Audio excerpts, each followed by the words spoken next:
Pwede bang kuhaon sa gobyerno ang imong titulado nga lote? Kung naa kay titulo sa imong yuta, safe ba gyud ka? Unsa man kung kalit moabot ang gobyerno o giingnan ka nga gamito nila imong lote para patukuran o government building, pwede ba nila ka pahawaon? Unsa ba ang imong rights? Mayong adlaw ka natong tanan or mukanon, no? Og sa tanan followers sa Judean Land Titling Services karong adlaw April 9, 2026 atong hisgutan ang importante kaayo nga pangutana sa panghitabo gahapon. Unsay kalahian sa state o government ug unsay mahimo nimo kung gamiton sa gobyerno imong titulado nga lote? Una, klarohon nato ang state mao ang nasod mismo, ang teritoryo, katawhan ug sistema. Ang government mao ang mga opisyal nga nagdumala, presidente, mayor ug mga ahensya niini.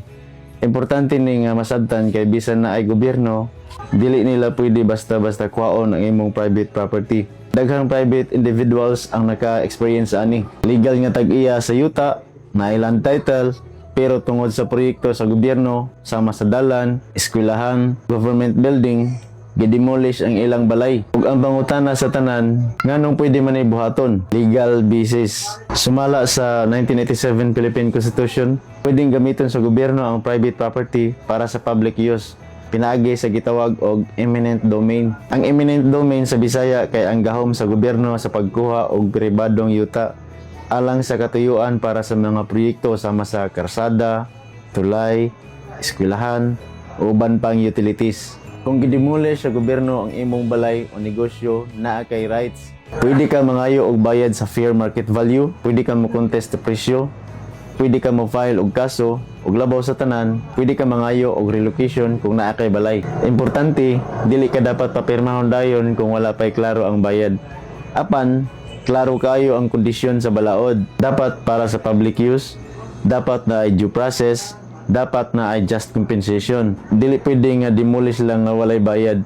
Usab, naapod ang Republic Act number 10752 o Right of Way Act nga nag-require sa gobyerno nga bayaran ang tag-iya based sa fair market value ug tabangan ang mga naapektuhan sa relocation kung adunay demolition. Ang masakit pa, bisan legal ang expropriation, dili alim ang mawad-an og balay.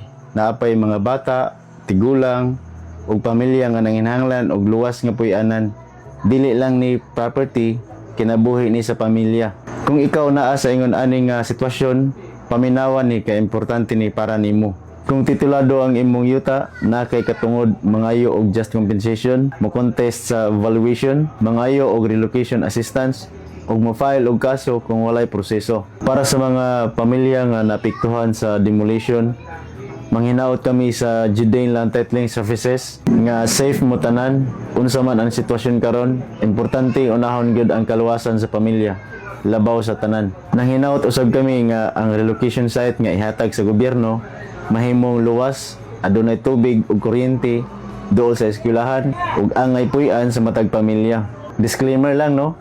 Ang mga impormasyon o komentaryo niini nga video based lamang sa mga dokumento, record o legal nga impormasyon nga gipakita sa legal department sa city ug sa umiiral nga balaod sa Pilipinas. Sama sa 1987 Philippine Constitution ug Republic Act number 10752 Right of Way Act, kini nga video gihimo alang sa educational ug informational purposes lamang. Wala kini nagtinguha sa paghusga, pag-akusar o pagpabor sa bisan unsang partido, gobyerno man o pribadong individual. Tumong ani nga video o ang paghatag og balance nga pagsabot sa legal nga proseso, pagpasabot sa katungod sa mga tag-iya sa yuta o pag-awhag sa malinawon o respetadong diskusyon. Ang tanang sitwasyon lahi-lahi o kinahanglan gihapon i-verify based sa aktual nga dokumento o legal nga proseso sa matag kaso.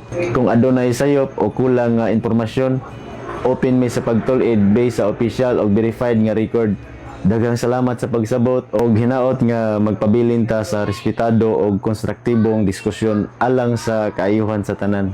Kung ikaw o na kay kaila nga naapektuhan ani, i-share ni nga video aron mas daghan pa ang ma-inform sa ilahang rights. Comment info kung gusto ka makahibalo unsaon pag-claim sa bayad. Ang balaod naa para protektahan ang katawhan. Kung naa kay titulo, naa kay katungod, hibaloi og i-fight. Ang titulo dili lang papel, proteksyon na sa imuhang paningkamot. Ayaw kahadlok mangutana kay naa kay katungod. Judean Land Titling Services, Follow for more Land Titling Tips. Bye-bye!